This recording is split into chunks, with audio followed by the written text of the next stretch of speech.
Hello friends, कैसे हो? जी के 2020 यूट्यूब चैनल की एनसीईआरटी वीडियो सीरीज में आप सभी दोस्तों का हार्दिक स्वागत है। पिछले कुछ दिनों से लगातार हम भारतीय कला एवं संस्कृति में स्थापत्य एवं वास्तुकला के बारे में बात कर रहे हैं। आज भी इसी टॉपिक को हम कंटिन्यू करने जा रहे हैं, लेकिन आज हम सैंधव वास्तुकला यानी कि सिंधु सभ्यता से रिलेटेड जो भी प्लेसेस है वह कौन सी वास्तुकला में निर्मित हुए हैं उनकी बात करेंगे, और बाद में सम्राट अशोक के शासनकाल में यानी कि बौद्ध वास्तुकला की बात करने वाले हैं। तो इस वीडियो में आप लास्ट तक बने रहिए। लास्ट में कमेंट सेक्शन में जरूर बताना कि आपको यह वीडियो कैसा लगा। तो आज का हमारा विषय है भारतीय कला एवं संस्कृति और टॉपिक है भारतीय स्थापत्य एवं वास्तुकला। और सबसे पहले हम सैंधव वास्तुकला की बात करते हैं। तो देखो, सैंधव कला उपयोगिता मूलक थी। सिंधु सभ्यता की सबसे प्रभावशाली विशेषता उसकी नगर निर्माण योजना एवं जलमल निकास प्रणाली थी। क्या यह सैंधव कला उपयोगिता मूलक थी? और सिंधु सभ्यता की सबसे प्रभावशाली विशेषता उसकी नगर निर्माण योजना एवं जलमल निकास प्रणाली थी। इमेज में आप देख सकते हैं, बहुत ही अच्छे तरीके से यह जलमल निकास प्रणाली को यहां स्थापित किया गया है। सिंधु सभ्यता की नगर योजना में दुर्ग योजना, स्नानागार, अन्नागार, गोदीवाड़ा, वाणिज्यिक परिसर आदि महत्वपूर्ण है। और जो इंफॉर्मेशन मैंने आपको बताई, इनसे रिलेटेड एक क्वेश्चन आपकी स्क्रीन पर है, बताइए आंसर कि सिंधु सभ्यता की सबसे प्रभावशाली विशेषता क्या थी। चारों ऑप्शन को ध्यान से पढ़ते हैं। देखो, उसकी नगर निर्माण योजना बिल्कुल विशेषता थी।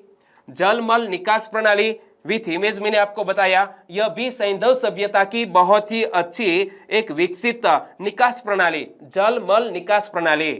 तो ए और बी तो है, और यहां हमें ऑप्शन दिया गया है ए और बी दोनों, तो सही आंसर बनता है ऑप्शन डी। आगे बात करें तो हड़प्पा सभ्यता के समस्त नगर आयताकार खंड में विभाजित थे, जहां सड़कें एक दूसरे को समकोण पर काटती थी। इसे ग्रिड प्लानिंग कहा जाता है।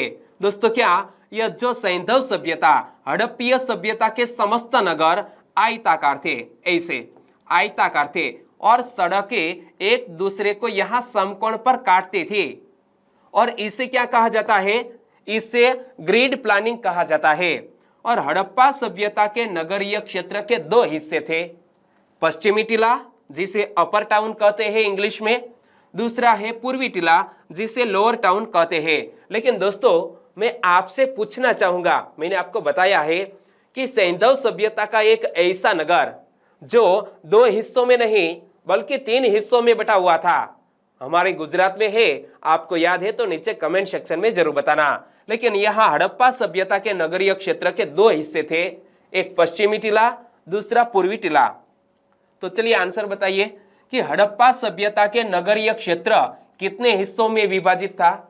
दो हिस्सों में विभाजित था, और विथ मैंने आपको बताया, एक क्या था? अपर टाउन, और दूसरा था लोअर टाउन। आगे बात करें तो हड़प्पा काल में भवनों में पक्की और निश्चित आकार की ईंटों के प्रयोग के अलावा लकड़ी और पत्थर का भी प्रयोग होता था।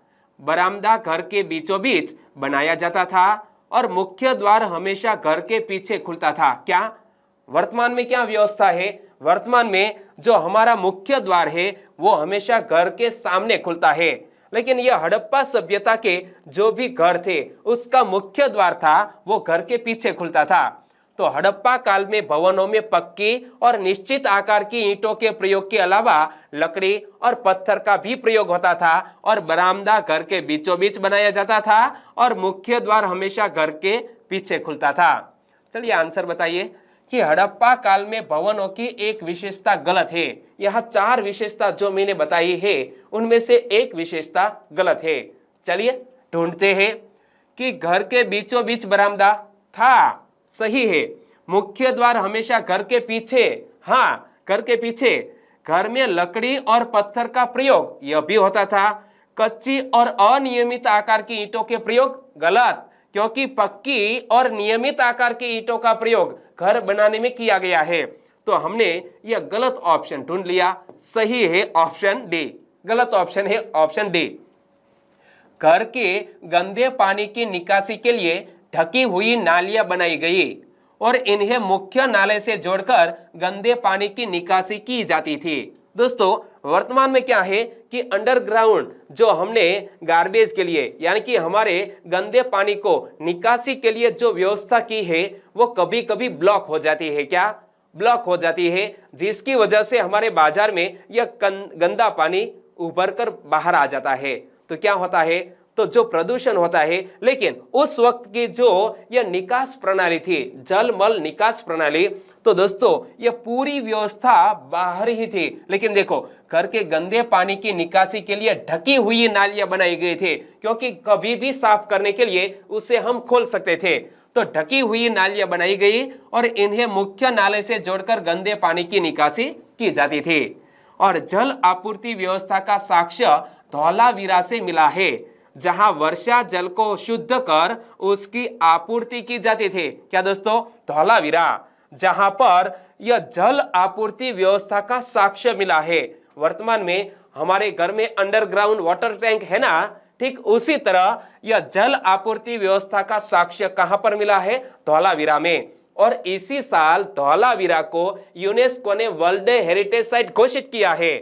तो देखो, धौलावीरा से यह साक्ष्य मिला है जहां वर्षा जल को शुद्ध कर उसकी आपूर्ति की जाती थी। चलिए आंसर बताइए कि जल आपूर्ति व्यवस्था का साक्ष्य कहां से मिला है। जल आपूर्ति व्यवस्था का साक्ष्य कहां से मिला है, ऑप्शन ए, धौलावीरा से। हड़प्पा सभ्यता में 2 मंजिला भवन है। क्या हड़प्पा सभ्यता में 2 मंजिला भवन है, सीढ़ियां है, पक्की कच्ची ईंटों का इस्तेमाल है, किंतु गोलाकार स्तंभ और घर में खिड़की का चलन नहीं है। और हड़प्पा सभ्यता के नगरों में कहीं भी मंदिर का स्पष्ट प्रमाण नहीं मिला। एक बार फिर से देखो कि हड़प्पा सभ्यता में 2 मंजिला भवन है, सीढ़ियां है, पक्की कच्ची ईंटों का इस्तेमाल है, किंतु गोलाकार स्तंभ और घर में खिड़की का चलन नहीं है। और हड़प्पा सभ्यता के नगरों में कहीं भी मंदिर का स्पष्ट प्रमाण नहीं मिला है। चलिए, हड़प्पा सभ्यता के नगरों में किसका प्रमाण नहीं मिला है, ऐसा क्वेश्चन एग्जामिनेशन में पूछ लिया जाए तो चलिए ढूंढते हैं कि 2 मंजिला भवन थे हड़प्पा सभ्यता के नगरों में, 2 मंजिला भवन थे। तो यह ऑप्शन सही। एक दूसरे को समकोण पर काटती सड़कें थी, यह भी सही है, क्योंकि हड़प्पा सभ्यता में मैंने आपको बताया कि जो सड़कें थी वो एक दूसरे को समकोण काटती थी। मंदिर की व्यवस्था थी हड़प्पा सभ्यता में, नहीं थी। तो सही आंसर बन जाता है ऑप्शन डी। हड़प्पा से प्राप्त विशाल अन्नागार, मोहनजोदड़ो का विशाल स्नानागार, और यह मोहनजोदड़ो से विशाल स्नानागार प्राप्त हुआ है। इनसे रिलेटेड मोहेंजोदारो नामक एक फिल्म भी ऋतिक रोशन की बनी है, मैंने देखी है, बहुत ही अच्छी तरह फिल्माया गया है। और हड़प्पा सभ्यता की जो भी विपणन व्यवस्था है उनको भी दर्शाया गया है। आपने नहीं देखी है तो एक बार देख लीजिएगा। तो हड़प्पा से प्रभावित विशाल अन्नागार, मोहनजोदड़ो का विशाल स्नानागार, जिसकी लंबाई, चौड़ाई और गहराई कितनी थी, 39 गुना 23 गुना 8 फुट, यानी कि 39 बाई 23 बाई 8 फुट। यह 39 जिसकी लंबाई, चौड़ाई है 23 फुट और दोस्तों गहराई कितनी है, 8 फुट। और अन्नागार व सभा भवन परिसर तथा लोथल गुजरात से है। क्या, गुजरात के लोथल से प्राप्त व्यावसायिक क्षेत्र परिसर और विशालतम गोदीवाड़ा हड़प्पा सभ्यता के नगर निर्माण योजना के उत्कृष्ट नमूने हैं। दोस्तों, हमारे भारत देश का सबसे प्राचीनतम बंदरगाह कहा जाता है लोथल को। इमेज आप देख सकते हैं। और यहां से गोदीवाड़ा भी प्राप्त हुआ है। क्या, यह गोदीवाड़ा भी प्राप्त हुआ है। तो एक बार फिर से देखो कि हड़प्पा से प्राप्त विशाल अन्नागार, मोहनजोदड़ो का विशाल स्नानागार, अन्नागार व सभा भवन परिसर तथा लोथल से प्राप्त व्यावसायिक क्षेत्र परिसर और विशालतम गोदीवाड़ा हड़प्पा सभ्यता की नगर निर्माण योजना के उत्कृष्ट नमूने हैं। चलिए आंसर बताइए कि विशालतम गोदीवाड़ा कहां से प्राप्त हुआ है। विशालतम गोदीवाड़ा कहां से प्राप्त हुआ है, हमारे गुजरात के लोथल से। कहां से, लोथल से। सही आंसर है ऑप्शन बी। निम्न में से किस स्थान से विशाल स्नानागार प्राप्त हुआ है। विशाल स्नानागार कहां से प्राप्त हुआ है? मोहनजोदड़ो से। सही आंसर है ऑप्शन ए। और दोस्तों जो फिल्म का मैंने जिक्र किया इसमें यह स्नानागार दिखाई भी देता है और कभी कभी वार्षिक उत्सवों में इसका सामूहिक रूप से स्नान करने के लिए इस्तेमाल किया जाता था। किसका? यह विशाल स्नानागार का।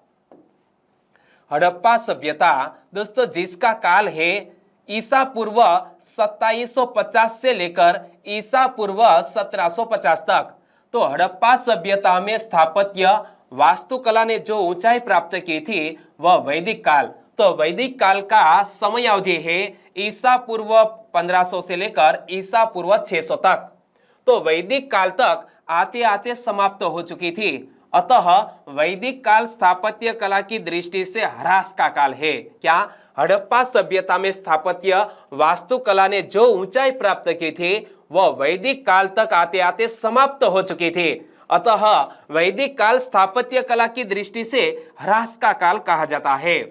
और वैदिकोत्तर काल के दो महत्वपूर्ण अवशेष है।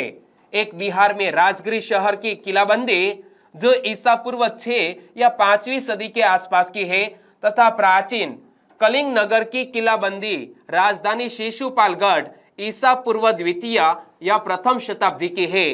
तो यह वैदिकोत्तर काल के दो महत्वपूर्ण अवशेष प्राप्त हुए हैं। याद रखना, बिहार में राजगीर शहर की किलेबंदी तथा प्राचीन कलिंग नगर की किलाबंदी राजधानी शिशुपालगढ़, और उसका जो समय काल है वो भी मैंने आपको बताया। तो चलिए आंसर बताइए कि वैदिकोत्तर काल का राजगीर शहर किस राज्य में स्थित था? तो मैंने किसकी बात की? बिहार। यह राजगीर दोस्तों बिहार का एक नगर था, शहर था। सही आंसर है ऑप्शन ए, बिहार। और दोस्तों आपने 16 महाजनपद के बारे में तो पढ़ा होगा, इनमें से यह भी एक था राजगीर, चाहे मित्रों कैपिटल हो या महत्वपूर्ण नगर हो। तो मैंने इनसे रिलेटेड भी एक वीडियो बनाया है, आप देख सकते हैं हमारी वीडियो पर। ऐसे वीडियो हमारी चैनल पर ऐसे वीडियो आपको मिल जाएंगे जो क्लास 1-2 के एग्जामिनेशन में महत्वपूर्ण टॉपिक है। ओके, तो वैदिकोत्तर काल का राजगीर शहर किस राज्य में स्थित था? बिहार शहर में स्थित था। और सैंधव वास्तुकला की दिशा के आधार पर तुलना करते हैं। क्या? सैंधव वास्तुकला की दिशा के आधार पर तुलना करें तो पश्चिमी टीला यानी कि अपर टाउन अपेक्षाकृत यह पश्चिमी दिशा में स्थित था, इसीलिए इसे कहा गया है पश्चिमी टीला। जो कि पूर्वी टीला यानी कि यह है लोअर टाउन और यह पूर्व दिशा में स्थित था। मोहनजोदारो में ऋतिक रोशन दोस्तों पश्चिमी टीले में प्रवेश करने के लिए जो पास व्यवस्था थी, ओके, वो पास निकालता है, यानी कि ऐसी कुछ व्यवस्था जो कुछ अमीर लोग थे वो ही यह पश्चिमी टीले में रहते थे। तो देखो, पश्चिमी टीला अपेक्षाकृत यह पश्चिम दिशा में स्थित था और पूर्वी टीला यानी कि लोअर टाउन यह पूर्वी दिशा में स्थित था। और सैंधव वास्तुकला की ऊंचाई के आधार पर तुलना करें तो जो पश्चिमी टीला था वो ज्यादा ऊंचाई पर था। क्या? पश्चिमी टीला ज्यादा ऊंचाई पर था, क्योंकि बाढ़ आने से यह जो अमीर लोग थे वो बच जाए, और यह जो पूर्वी टीला था वो कम ऊंचाई पर था। तो सैंधव वास्तुकला की तुलना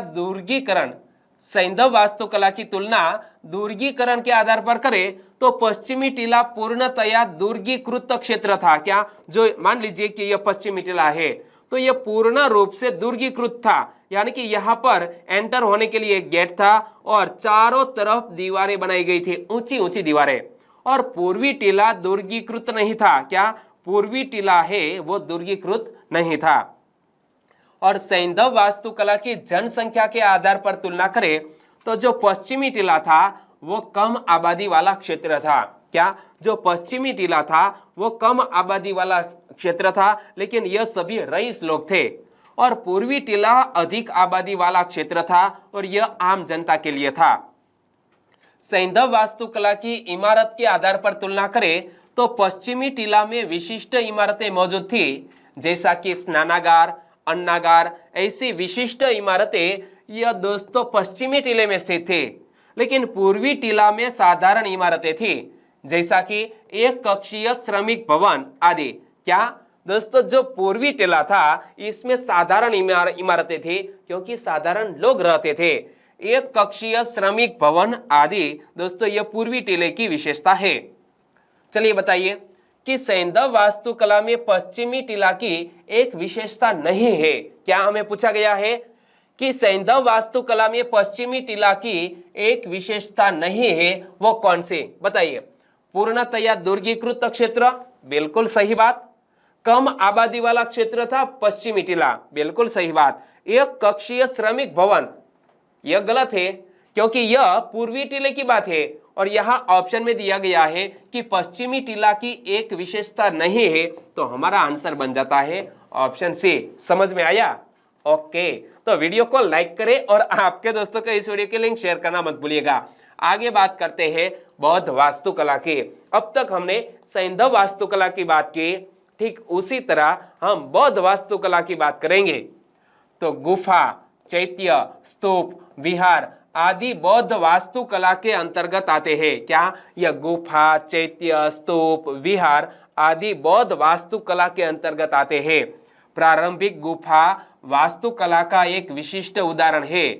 बिहार का बराबर पहाड़ियों में लोमस ऋषि गुफा, जिसका सर्वाधिक बार काल निर्धारण किया गया है, यह एक विशिष्ट है। क्या? प्रारंभिक गुफा वास्तुकला का एक विशिष्ट उदाहरण है बिहार की बराबर पहाड़ियों में लोमस ऋषि गुफा, जिसका सर्वाधिक बार काल निर्धारण किया गया है और विशिष्ट है। चलिए आंसर बताइए कि निम्न में से क्या बौद्ध वास्तुकला के अंतर्गत आता है? बौद्ध वास्तुकला के अंतर्गत क्या आता है? गुफा, चैत्य, स्तूप, उपर्युक्त सभी। ओके, सही आंसर है ऑप्शन डी, उपर्युक्त सभी बौद्ध वास्तुकला के अंतर्गत आते हैं। लोमस ऋषि गुफा किस राज्य में स्थित है? इमेज में आप देख सकते हैं, यह लोमस ऋषि गुफा किस राज्य में स्थित है? क्या? सही आंसर है ऑप्शन सी, बिहार राज्य में। अशोक के काल में संगत राशि और पत्थर पर नक्काशी फारस की देन थी। क्या? अशोक के शासन काल में यह संगत राशि और पत्थर पर नक्काशी किसकी? फारस की देन थी। मेगास्थनीज एक दोस्तों विदेश यात्री हमारे भारत के दोस्तों विजिट पर आया था, जिसका नाम है मेगास्थनीज। तो मेगास्थनीज के अनुसार पाटलिपुत्र में चंद्रगुप्त मौर्य का महल समकालीन सुसा साम्राज्य के प्रासाद को भी मात करता था। क्या? यह सुसा साम्राज्य का जो महल था उनको भी मात करता था, यह पाटलिपुत्र में स्थित चंद्रगुप्त मौर्य का महल। तो एक बार फिर से देखो कि अशोक के काल में संगत राशि और पत्थर पर नक्काशी फारस की देन थी। मेगास्थनीज के अनुसार पाटलिपुत्र में चंद्रगुप्त मौर्य का महल समकालीन सुसा साम्राज्य के प्रासाद को भी मात करता था। प्रासाद का एक और भी सिमिलर वर्ड है जो है महल। क्या? प्रासाद यानी कि महल। और पाटलिपुत्र में एक विशाल इमारती लकड़ी की दीवार के अवशेष मिलते हैं, जिससे राजधानी को घेरा गया था। और सारनाथ का स्तंभ मौर्य कालीन कला का उत्कृष्ट नमूना है। क्या? यह सारनाथ का जो स्तंभ है वो मौर्य कालीन कला का उत्कृष्ट नमूना है। एक बार फिर से पढ़ो कि पाटलिपुत्र में एक विशाल इमारती लकड़ी की दीवार के अवशेष मिले हैं, जिससे राजधानी को घेरा गया था। और सारनाथ का स्तंभ मौर्य कालीन कला का उत्कृष्ट नमूना है। चलिए आंसर बताइए कि निम्न में से कौन सा स्थापत्य मौर्य कालीन कला का उत्कृष्ट नमूना है?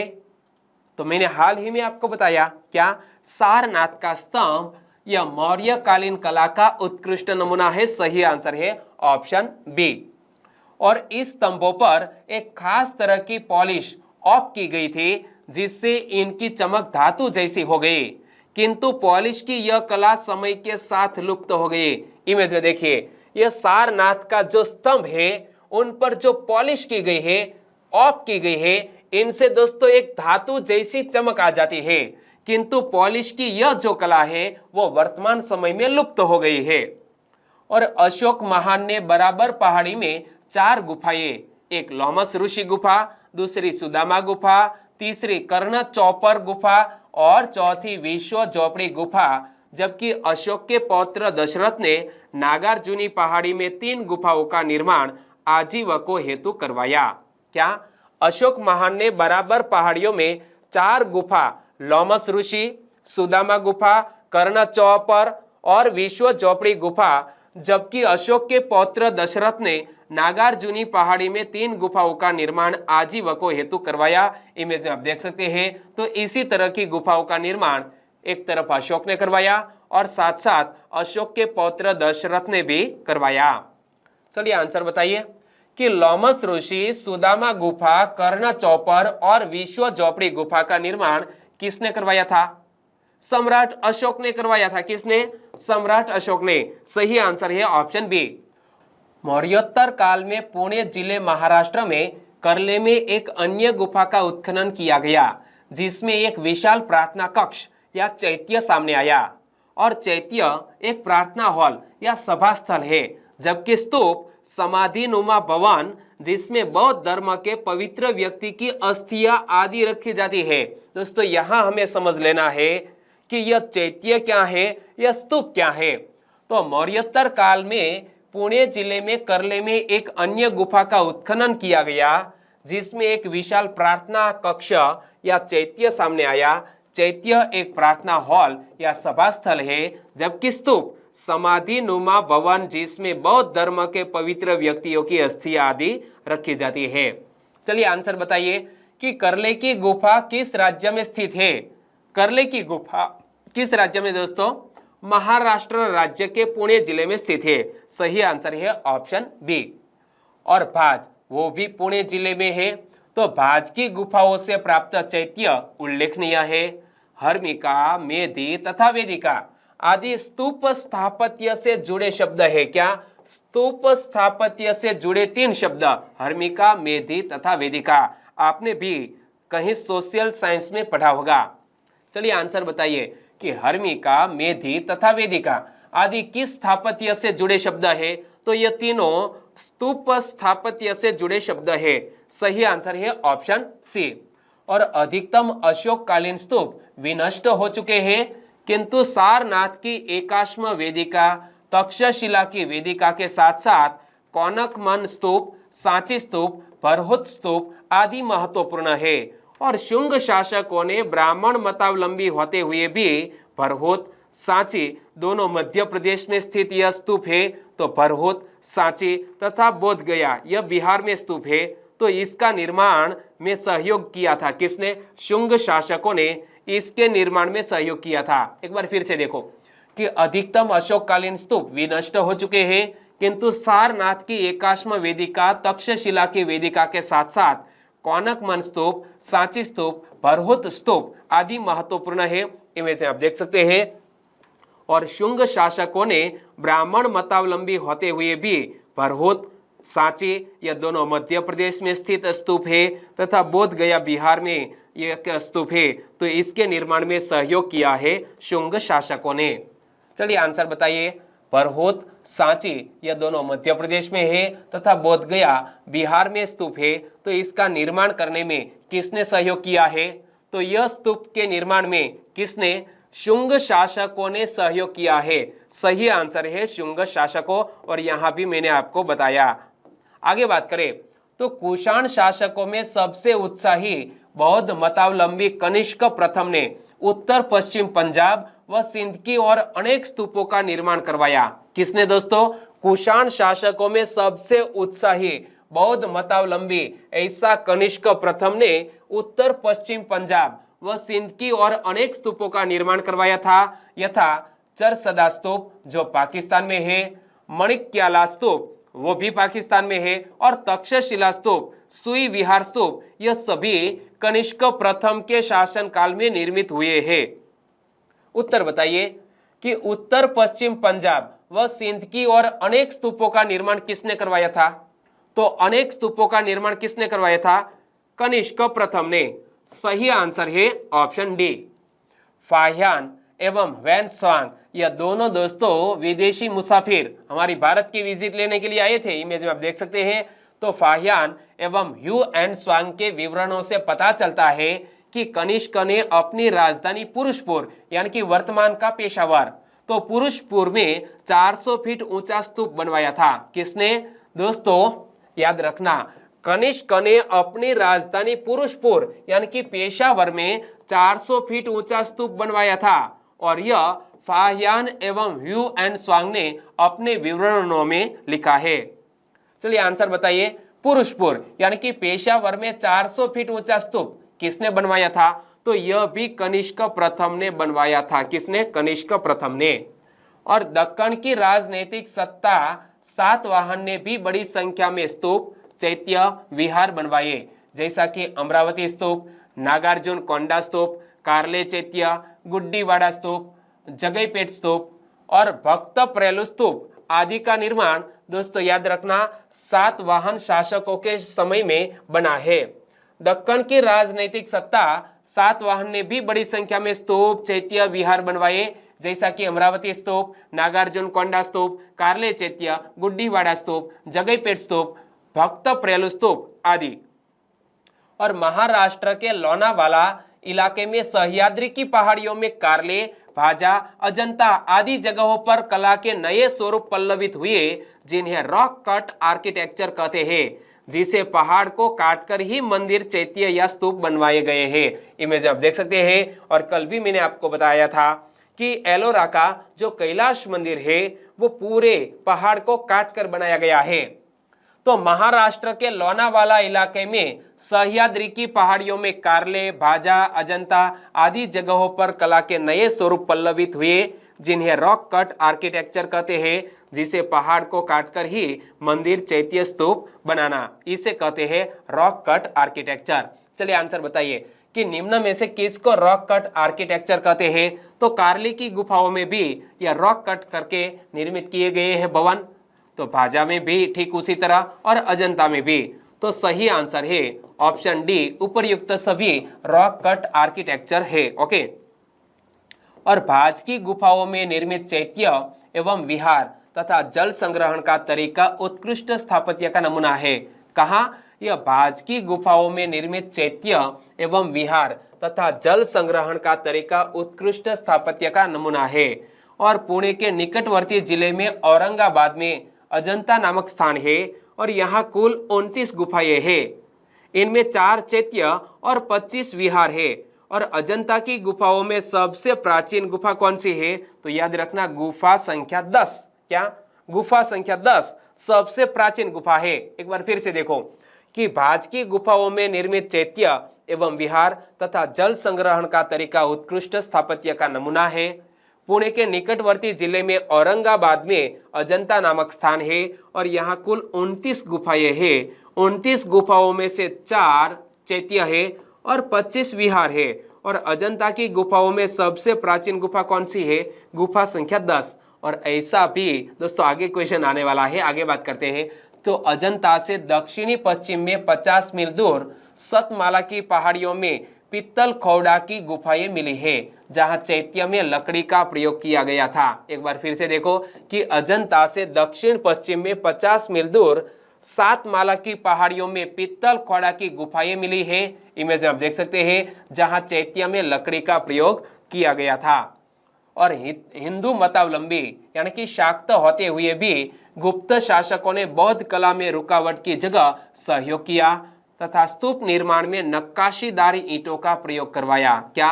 हिंदू मतावलंबी होते हुए भी गुप्त शासकों ने बौद्ध कला में रुकावट की जगह सहयोग किया तथा स्तूप निर्माण में नक्काशीदार ईंटों का प्रयोग भी करवाया। चलिए आंसर बताइए कि अजंता की गुफाओं में सबसे प्राचीन गुफा कौन सी है? इमेज आप देख सकते हैं, अजंता की गुफाओं में सबसे प्राचीन गुफा कौन सी है?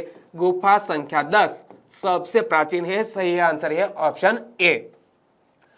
गुप्त काल के 2 प्रमुख स्तूप सारनाथ में धमेक स्तूप और राजगीर में बना जरासंध की बैठक का स्तूप पिप्पाला गुफा के पास है। यह दोस्तों हमारे भारत देश में प्रसिद्ध है। एक बार फिर से देखो कि गुप्त काल के 2 प्रमुख स्तूप सारनाथ में धमेक स्तूप और राजगीर में बना जरासंध की बैठक का स्तूप प्रसिद्ध है। और अशोक स्तंभ और ईरानी स्तंभों के बीच दोस्तों क्या अंतर है, क्या भिन्नता है, वो मैं आपको समझा रहा हूं। क्या? जो अशोक स्तंभ है और ईरानी स्तंभ है, इन दोनों के बीच क्या अंतर है वो यहाँ मैं स्पष्टता कर रहा हूं। तो अशोक स्तंभ और ईरानी स्तंभों की कालखंड के आधार पर यदि तुलना की जाए तो अशोक स्तंभ मौर्य काल में निर्मित हुआ और ईरानी स्तंभ अकेमिनियम काल में निर्मित हुआ। क्या दोस्तों? अशोक स्तंभ मौर्य काल में निर्मित हुआ और ईरानी स्तंभ अकेमिनियम काल में निर्मित हुआ। और अशोक स्तंभ और ईरानी स्तंभों की पाषाण के आधार पर यदि तुलना की जाए, क्या अशोक स्तंभ और ईरानी स्तंभों की पाषाण के आधार पर तुलना की जाए तो अशोक स्तंभ एकाश्म पाषाण निर्मित है। क्या? एक ही पत्थर को काटकर बनाया गया है, जबकि ईरानी स्तंभ पत्थर के विभिन्न टुकड़ों को जोड़कर बनाया गया है। और अशोक स्तंभ चुनार के बलुआ पत्थर से बनाया गया है, जबकि ईरानी स्तंभ भी बलुआ पत्थर से ही निर्मित है। और अशोक के स्तंभ स्वतंत्र जगहों पर निर्मित किए गए हैं, जबकि ईरानी स्तंभ सिर्फ राजकीय भवनों और महलों में ही निर्मित किए गए हैं। क्या? अशोक स्तंभ है वह स्वतंत्र जगहों पर निर्मित किए गए हैं, जबकि ईरानी स्तंभ सिर्फ राजकीय भवनों और महलों में ही निर्मित किए गए हैं। तो यहाँ दोस्तों वीडियो को खत्म करते हैं।